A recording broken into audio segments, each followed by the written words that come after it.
स्वागत है आपका द प्रिंट में। ये उम्मीद की जा रही थी और सारे जो विपक्ष के नेता हैं और देश की जनता इस बात का इंतजार कर रही थी कि किस तरह से पाकिस्तान के ऊपर एक मिलिट्री एक्शन भारत सरकार, जो पहलगाम में टेरर अटैक हुआ उसका बदला सरकार, जिस तरह से सीसीएस की बैठकें लगातार हो रही थी तो सरकार एक सर्जिकल स्ट्राइक मिलिट्री एक्शन की तरफ बढ़ेगी, लेकिन सरकार ने एक दूसरा सर्जिकल स्ट्राइक कर दिया।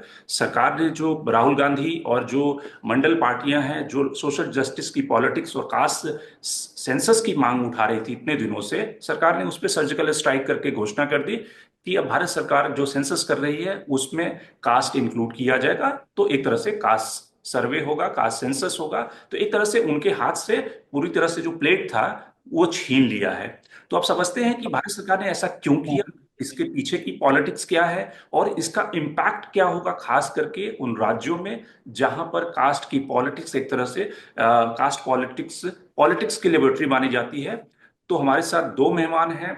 बद्री नारायण जो सोशल साइंटिस्ट हैं, प्रोफेसर हैं, डायरेक्टर हैं, और गुरु प्रकाश जो बीजेपी के नेशनल स्पोक्स पर्सन हैं और खास करके बिहार से आते हैं, क्योंकि ढेर सारे लोगों का ये कहना है कि ये जो प्रयोग हुआ है, जो डिसीजन हुआ है, उसका पहला जो राज्य इम्पैक्ट होगा वो बिहार होगा, वहां की असेंबली चुनाव में। तो सबसे पहला सवाल गुरु प्रकाश जी आपसे शुरू करते हैं कि ढेर सारे लोगों को ये आश्चर्य हो रहा है इसकी टाइमिंग को लेकर। इंटेंट को लेके सवाल नहीं है।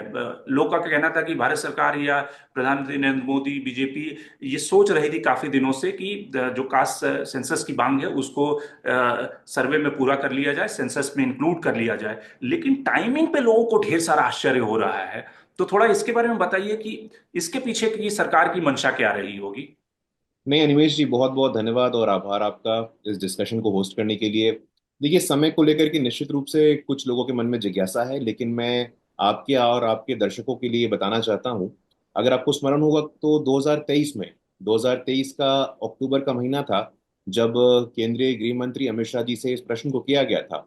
और उन्होंने काफी स्पष्ट शब्दों में ये जवाब दिया था कि निश्चित रूप से निकट भविष्य में at an appropriate time caste census होगा। पहला।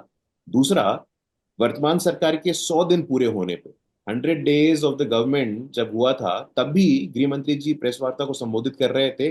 और तब उन्होंने कहा था कि निश्चित रूप से निकट भविष्य में आप तैयार रहिए। सरकार ने सारे टेक्निकल और लॉजिस्टिक्स तैयारियों का जायजा लिया है और उचित समय पे कास्ट सेंसस को किया जाएगा।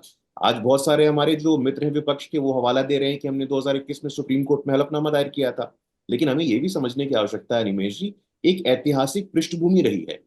अगर आप स्वर्गीय गोपीनाथ मुंडे जी के बयान को स्मरण करें, अगर आप राजनाथ जी के बयान को स्मरण करें, लगातार समय समय पे हमारी सामाजिक न्याय के प्रति जो प्रतिबद्धता है वो कोई आज की नहीं है।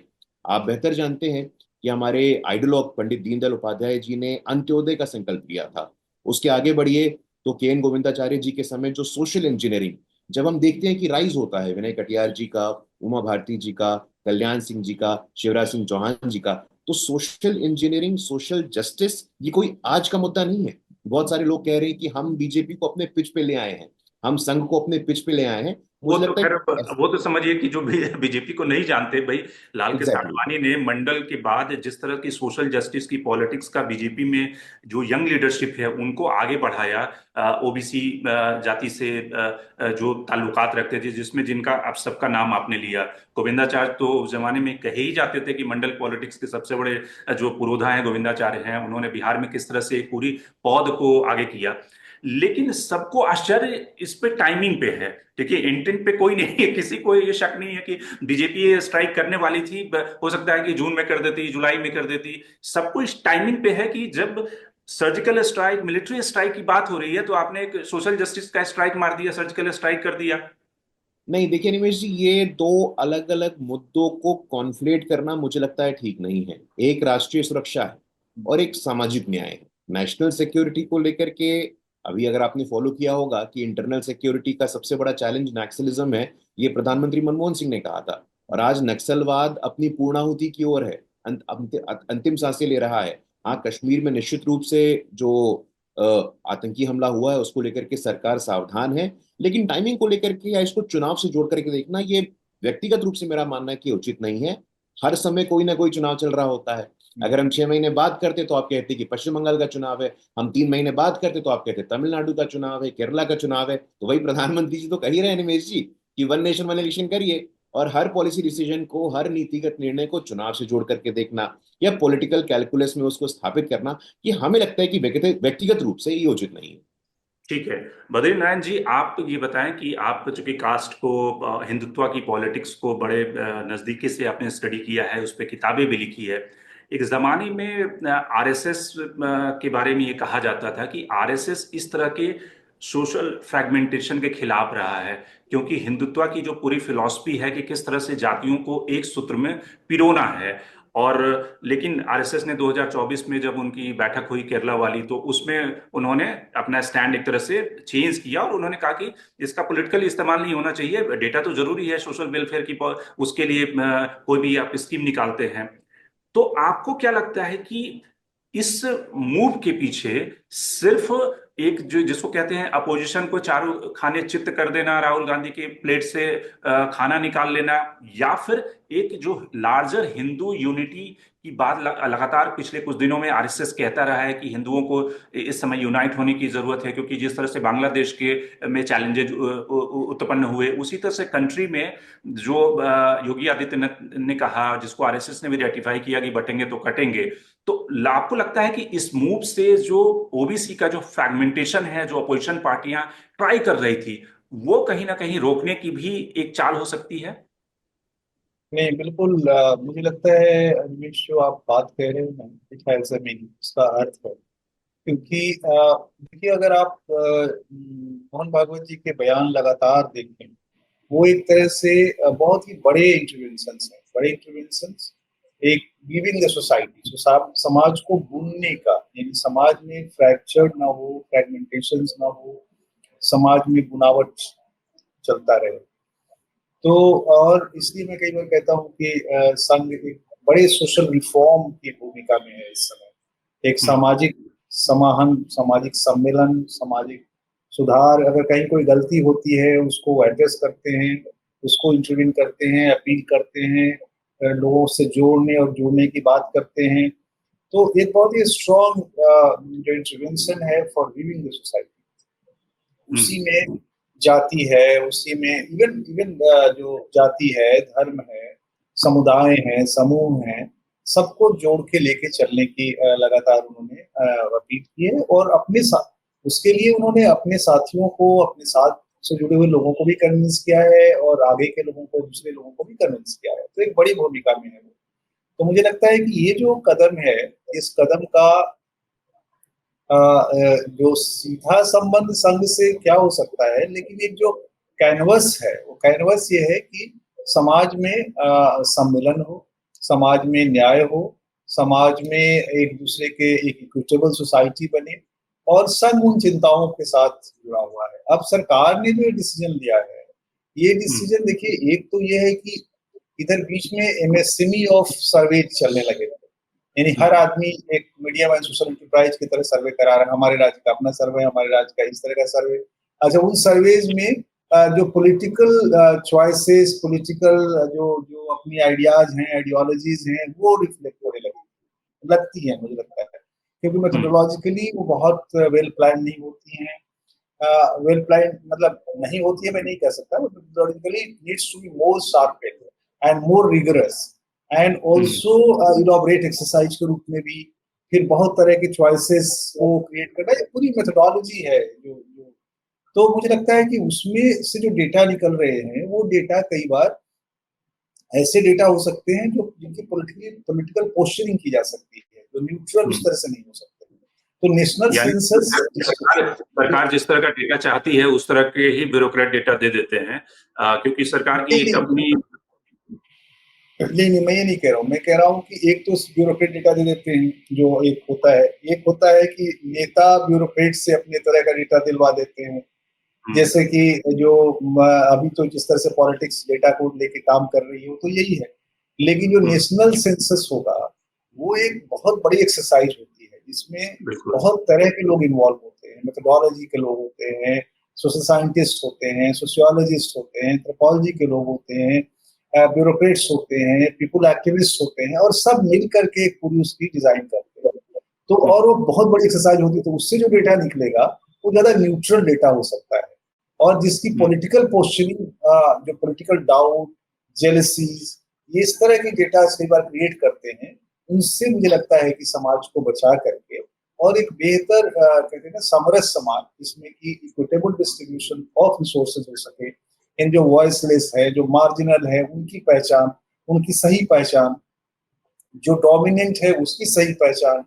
तो ये सारी चीजें मुझे लगता है कि क्योंकि जब प्रोसेस ऑफ डेवलपमेंट में डोमिनेंस का भी नेचर बदलता है और वल्नरेबिलिटी का भी नेचर बदलता है, तो दो वल्नरेबल कम्युनिटीज भी अप्स एंड डाउन्स की तरफ जाती हैं। आपने देखा होगा बहुत सारे गरीब समुदाय आगे बढ़े हैं, मिडिल क्लास में बदले हैं, बहुत तरह के शिफ्ट होते रहते हैं, क्योंकि 60-70 साल आजादी के हो गए। तो इस शिफ्ट में जो नई तरह की कन्फिग्रेशन हुई है, मुझे लगता है कि ये जो नेशनल सेंसस है उससे वो डॉक्यूमेंट हो सकता है और उसके आधार पर गवर्नमेंट अपनी पॉलिसी बना सकती है। तो ये एक न्यूट्रल डेटा होगा और यही विश्वास, और इससे समाज में आशंकाएं, जेलसीज न पैदा हो करके एक समाहन की स्थिति बनेगी, ऐसी आशा और विश्वास की जा सकती है। ठीक है, गुरुप्रकाश जी, आप ये बताइए कि थोड़ा सा व्यूअर को ये समझाइए कि जैसे कि पिछले 2-3 सालों में जब से, ये अलग बात है कि भाई बीजेपी सोशल जस्टिस की पॉलिटिक्स और जिस तरह से मंडल की पॉलिटिक्स और जब रिजर्वेशन हुआ वो बढ़ चढ़ के उस एम्पावरमेंट की जो पॉलिटिक्स है उसमें उस बीजेपी ने कंट्रीब्यूट किया। लेकिन पिछले 2-3 सालों में बार बार जब प्रधानमंत्री जी ने ये कहा कि भाई उनके लिए केवल 4 जातियां हैं, जब आप देखें कि जिस राज्यसभा सवाल का लोग उदाहरण दे रहे हैं कि भाई अभी 2 दिन पहले तक छत्तीसगढ़ बीजेपी का ट्विटर हैंडल ये ट्वीट कर रहा था कि भाई एक तरह से राहुल गांधी के ऊपर वो टिप्पणी थी कि वो जातियों की फ्रेगमेंटेशन की राजनीति करना चाह रहे हैं ऐसे मौके पर, जबकि पहलगाम में अटैक हुआ है। तो ये जो अचानक से 360 डिग्री टर्न जो मारा बीजेपी ने, इसके पीछे आपको क्या लगता है कि इसकी राजनीति क्या है, इसके पीछे का थॉट प्रोसेस क्या रहा है? नहीं, देखिए अनिमेश जी, 2 विषय पे मैं जरा इसमें हस्तक्षेप करना चाहता हूँ। पहला तो आपने जो सवाल किया था बद्री जी से, और ये पिछले 24 घंटे से जब से ये निर्णय आया तब से आ रहा है कि भाई हिंदू यूनिटी और सोशल जस्टिस, मेरे समझ में ये नहीं आता है अगर सोशल जस्टिस से हिंदू यूनिटी पर दरार किस प्रकार का पड़ता है। ये जो फंडामेंटल प्रेमाइस है कि या तो हिंदू यूनिटी होगी या सोशल जस्टिस होगा, मुझे इस बात से बहुत समस्या है। हिंदू यूनिटी भी हो सकती है और सोशल जस्टिस भी हो सकता है, और ये आज से नहीं हो रहा है, ऐसा वर्षों से हो रहा है। अगर आप देखें, राम जन्मभूमि तीर्थ क्षेत्र न्यास, अभी कुछ ही दिनों पहले उनका स्वर्गवास हुआ। स्वर्गीय कामेश्वर चौपाल जी दलित समाज से आते थे। वो शिलान्यास के वक्त पहली ईंट रखने वाले व्यक्ति थे। वो राम जन्मभूमि तीर्थ क्षेत्र न्यास के एक परमानेंट दलित मेंबर थे। इसके अलावा हमारी संस्कृति में ऐसे तमाम उदाहरण मिलते हैं जहां पे ये सिद्ध होता है कि हिंदू समग्रता, एकता, न्याय, समावेशिता ये संलग्न है, ये इनहेरेंट है। तो मुझे लगता है कि इसमें अब अपनी व्यक्तिगत राय हो सकती है, लेकिन इसको अलग अलग साइलोज में देखना और एक्स्ट्रापोलेट करना ये उचित नहीं है। दूसरा, आपने कहा 360 डिग्री की बात, मुझे नहीं लगता है कि कहीं से भी 360 डिग्री हमने लिया है। हमारा स्पष्ट रूप से मानना है, अगर आप प्रधानमंत्री जी के 2014 का सदन का पहला बयान देखेंगे, उस पहले बयान के प्रति मैं आपके ध्यान को आकर्षित करना चाहता हूँ। उस पहले बयान का जो पहला लाइन था, उन्होंने ये कहा था कि मेरी सरकार के केंद्र में गरीब, दलित, वंचित, शोषित और पीड़ित रहेंगे। ये पहली लाइन है, नंबर 1। नंबर 2, 2010 का मैं भाषण देख रहा था हमारे नेता स्वर्गीय गोपीनाथ मुंडे जी का। उन्होंने सदन के पटल पे जातिगत जनगणना के समर्थन में बयान दिया है, उन्होंने इसका डिमांड किया है।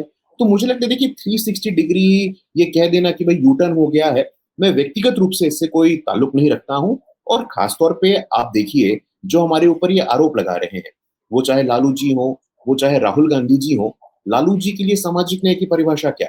और ये कोई पॉलिटिकल रेटोरिक नहीं है, ये मैं आपको ठोस बुनियाद के आधार पर बता रहा हूँ।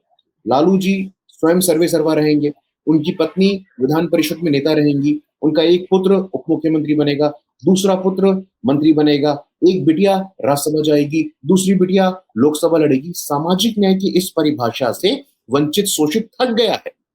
We are tired of this. Social justice needs reimagination. Social justice needs a redefinition. Akhilesh Yadav ji की यहाँ यही कहानी है। बहुत हुआ तो एक जाति, इनकी कहानी कैसे शुरू हुई? जमात से शुरुआत की कि नहीं भाई बहुजन रहेंगे, दलित पिछड़े एक साथ रहेंगे। जमात पे गाड़ी शुरू हुई, जात पे रुकी।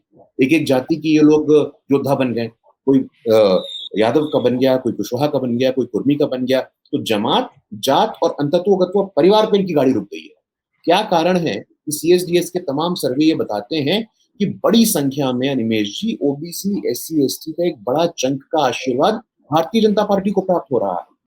बिल्कुल। और जूटन के विषय पे आखिरी 10 सेकंड चाहता हूँ। 2014 में जिस तरह से नरेंद्र मोदी पावर में है, तो उसके पीछे की बड़ी ताकत ओबीसी और जो पिछड़ी जातियां हैं उनका सपोर्ट बेस रहा है।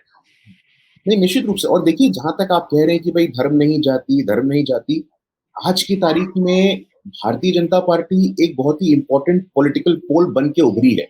We are the most important pole, और हमारे पोल के इर्द गिर्द ही भारत की राजनीति घूम रही है। किसी की अपनी व्यक्तिगत राय हो सकती है, और भाई everyone is entitled to change in their opinions. अगर कोई अपनी व्यक्तिगत राय रख रहा है, वो अपनी व्यक्तिगत राय रख सकता है। लेकिन जहां तक पार्टी के अधिकृत पोजीशन की बात है, पार्टी का अधिकृत पोजीशन, पार्टी की आइडियोलॉजी, पार्टी की नीतियां और पार्टी का संकल्प हमेशा से अंत्योदय का रहा है।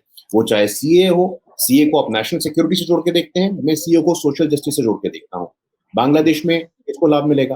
पाकिस्तान में किसको लाभ मिलेगा? अत्यधिक संख्या में वो एससी, एसटी, ओबीसी के लोग हैं। मैं धारा 370 को आप नेशनल सिक्योरिटी से जोड़ के देख सकते हैं, मैं सोशल जस्टिस से जोड़ के देखता हूँ। किसको लाभ मिला?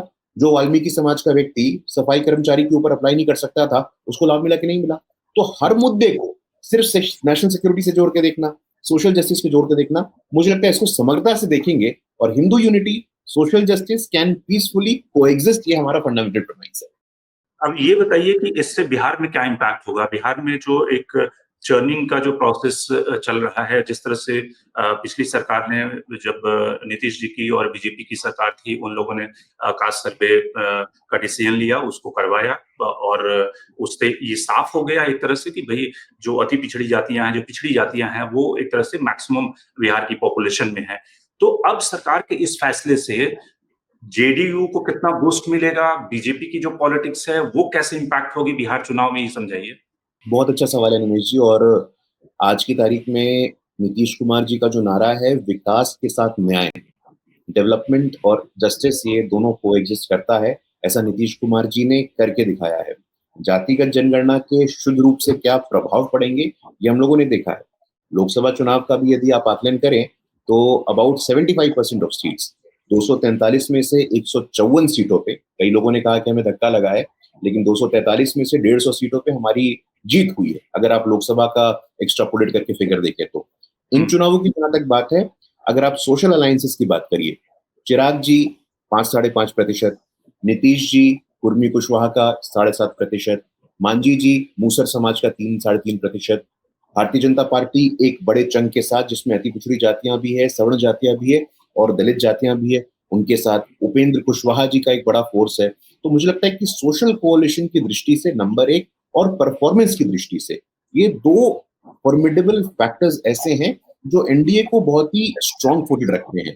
तीसरा, मुझे क्यों लगता है कि आरजेडी अच्छा नहीं करेगी? आरजेडी का, जैसे मैंने आपको कहा है कि ग्राउंड पे राष्ट्रीय जनता दल का जो फीडबैक है वो बिल्कुल ही उचित नहीं है। वो एक परिवार के आगे, और जैसा सुभाष यादव जी ने कहा था, तेजस्वी जी के मामा, उन्होंने कहा था कि भाई उनके सरकार में तो अपहरण सरगना का जो गुरुत्वाकर्षण केंद्र था, द ग्रेविटेशन सेंटर ऑफ अपहरण सरगना was CM house. People are fed up of that.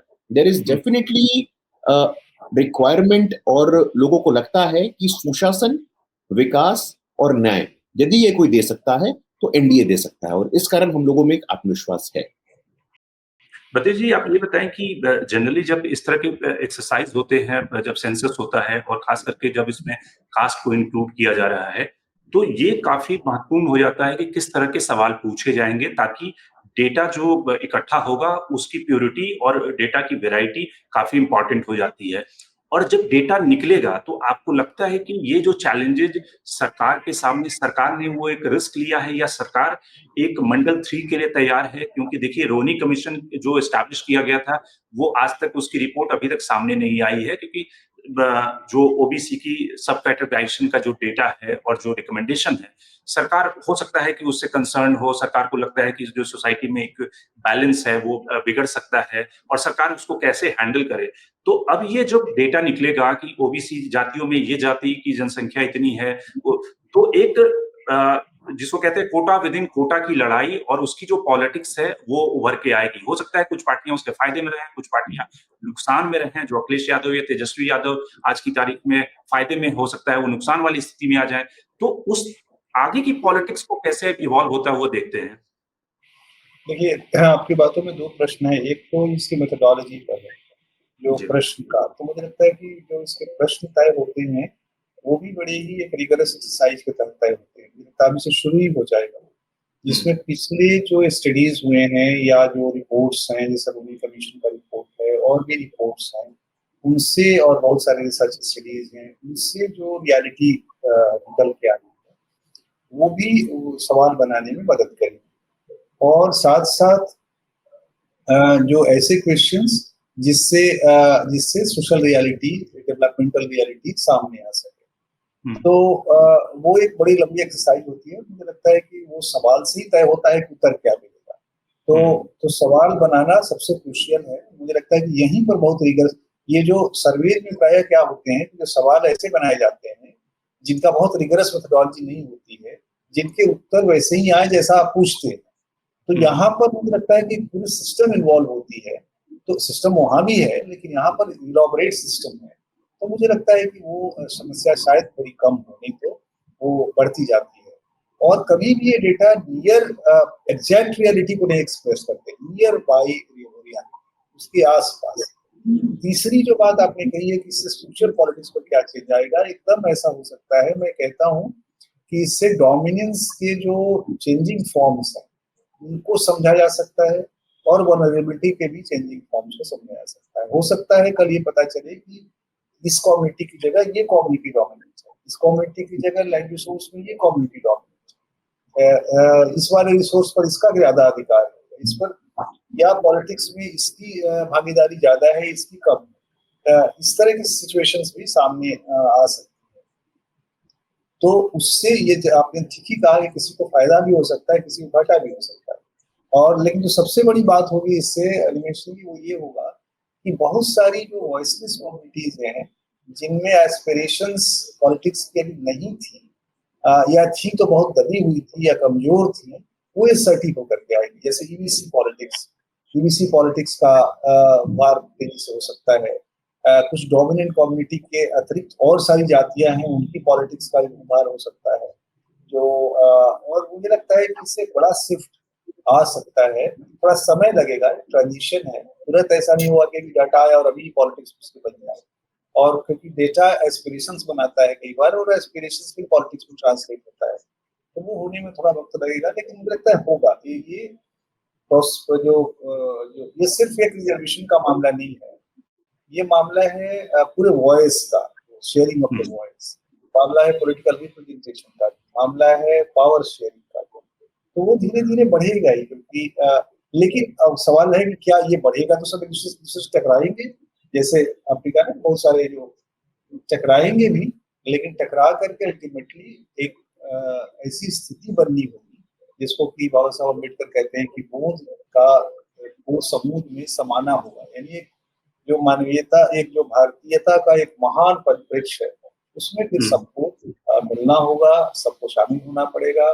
उसको आप हिंदुत्व का महान परिप्रेक्ष्य भी कह सकते हैं, फिर उससे आगे उससे आप भारतीयता का भी महान परिप्रेक्ष्य कह सकते हैं, या आप पूरी दुनिया का महान परिप्रेक्ष्य कह सकते हैं।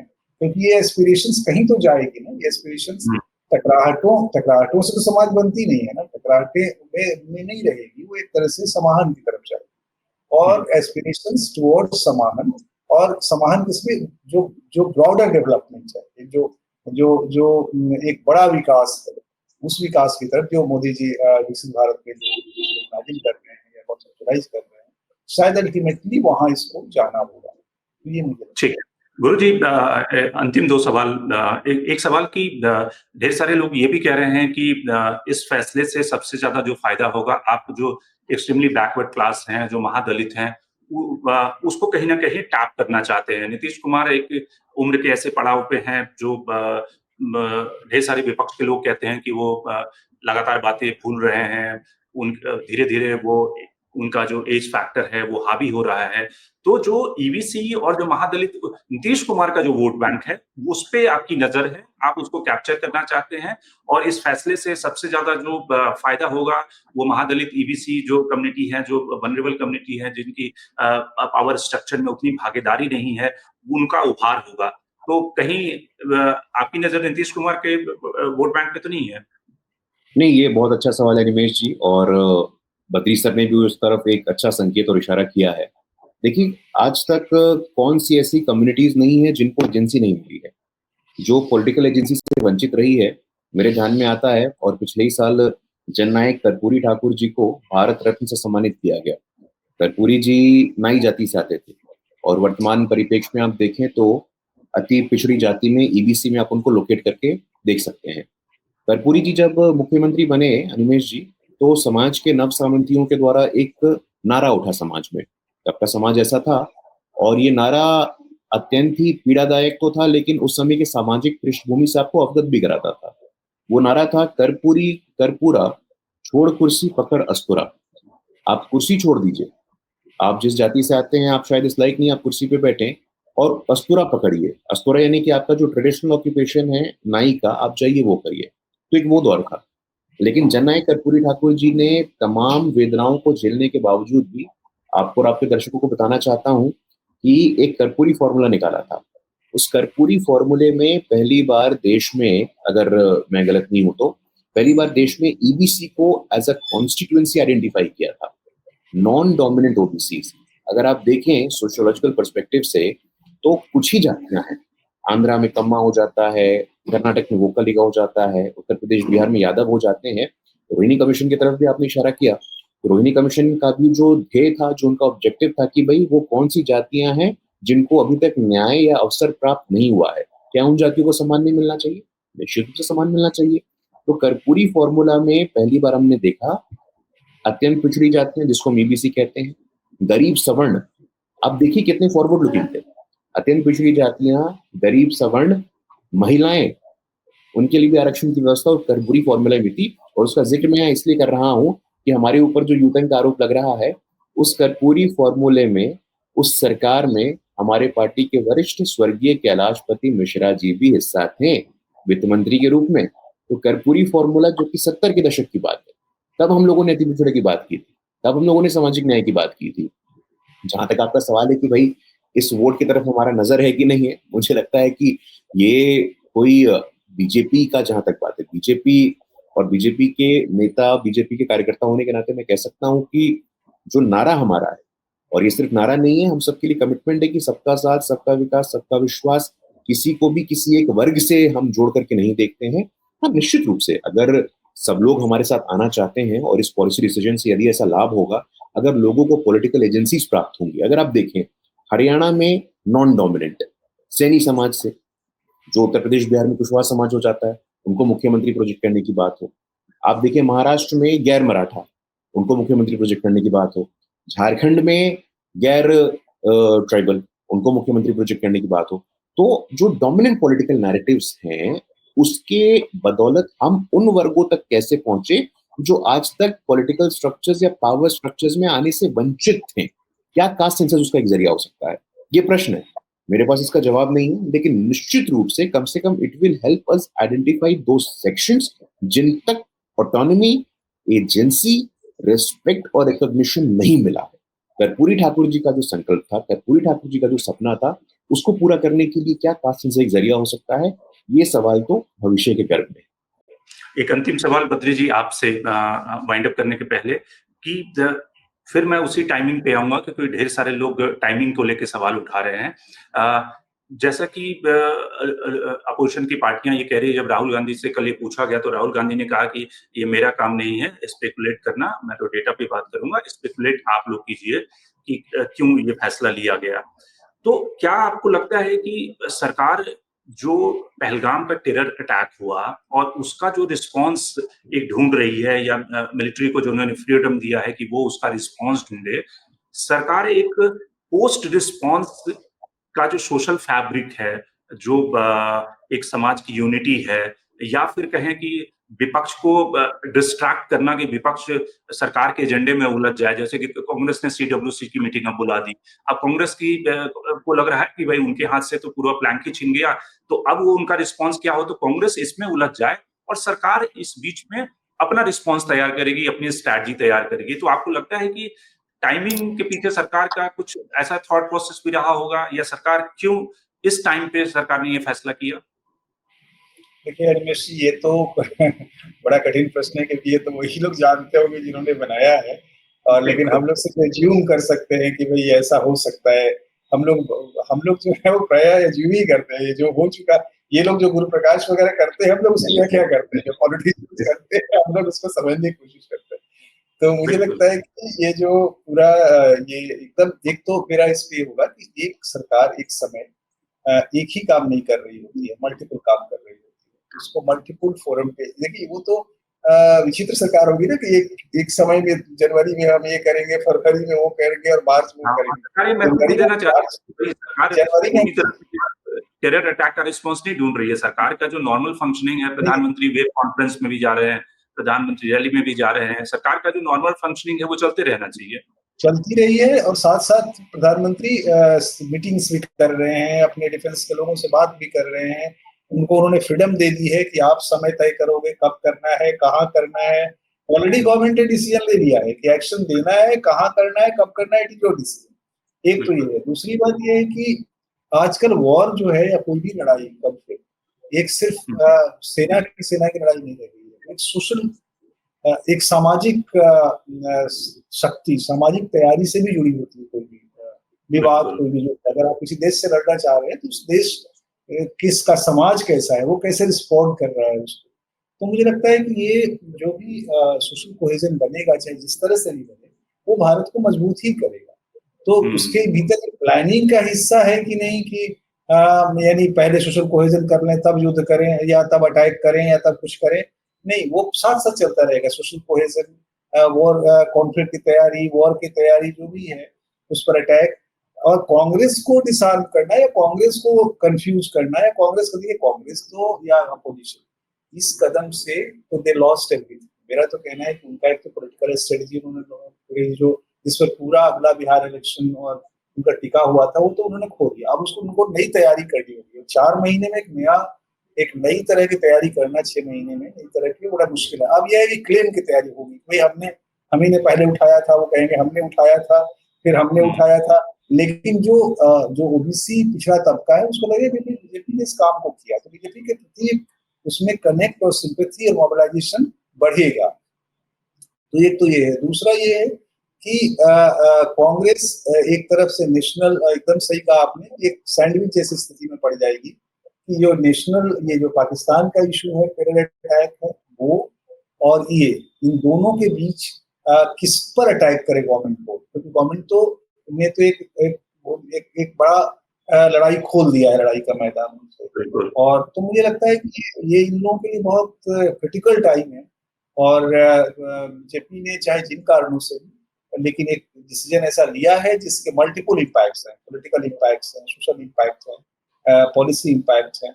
और विपक्ष के पास अभी इसके काउंटर की कोई इफिशिएंट इंस्ट्रूमेंट नहीं दिख रहा है। मुझे लगता है कि, क्योंकि देखिए ये जो कास्ट बेस्ड रिप्रेजेंटेशनल जो जो सोशल जस्टिस का नोशन था है, हुँ, जिसको हम कहते हैं कन्वेंशनल सोशल जस्टिस मॉडल, वो समाजवादी यानी लोहिया जिसके प्रखर प्रवक्ता थे अम्बेडकर, और उसको इन लोगों ने अपनी तरह से लिया। कांग्रेस ने बाद में उसी को कॉपी कर ली। कांग्रेस का तो अपना कुछ है नहीं, कांग्रेस ने तो पहले रिजर्वेशन का विरोध ही किया है, रिप्रेजेंटेशन का विरोध किया है, उस तरह से ओबीसी आके, लेकिन अब उन्होंने उसको साथ अपने को जोड़ लिया है।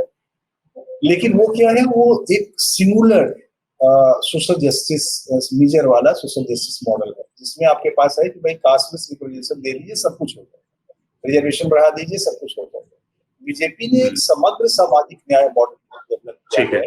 समग्र इस सेंस में कि उसके पास social empowerment, economic empowerment, religious empowerment, यानी कामेश्वर चौपाल की बात कर रहे थे, बहुत सारे ट्राइबल हिस्ट्री, यूज, रिलीजन, बहुत जगह पर, यानी कहते हैं जो जो जो आइडेंटिटी एंड एस्पिरेशन के स्पेस है उनमें रिप्रेजेंटेशन देते हुए, और साथ साथ कास्ट बेस नेशनल रिजर्वेशन है या reservation caste base national politics है, उसमें भी अपने क्लेम को लगातार असर्ट करते जाना।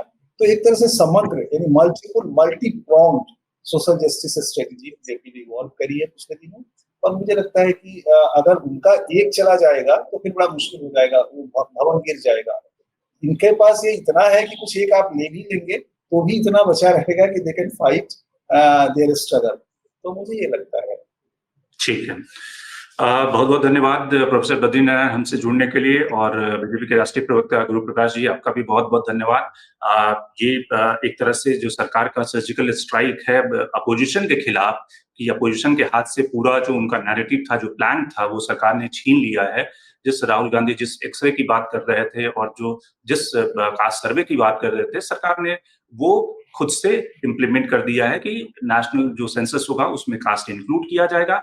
अब ये मंडल 3 की शुरुआत है कि caste quota within quota की शुरुआत होगी, कि जब ये कास्ट सर्वे से डेटा आएगा तो एक नए तरह की पॉलिटिक्स का वार होगा। लेकिन सबसे पहला जो इम्पैक्ट होगा बिहार का चुनाव होगा, जहां पे ईबीसी और जो महादलित जातियां हैं वो कहीं ना कहीं इससे एम्पावर्ड होंगी, और वो कहीं ना कहीं एक खास पॉलिटिकल पार्टी के लिए, बीजेपी और एनडीए के लिए हो सकता है कि उनका रुझान हो, और तेजस्वी यादव को नए पैतरे निकालने पड़ेंगे कि इस सरकार के इस जो काट है उसको कैसे इम्प्लीमेंट किया जाएगा। ढेर सारा धन्यवाद आपसे, आप दोनों हमसे जुड़े, हमसे बात करने के लिए।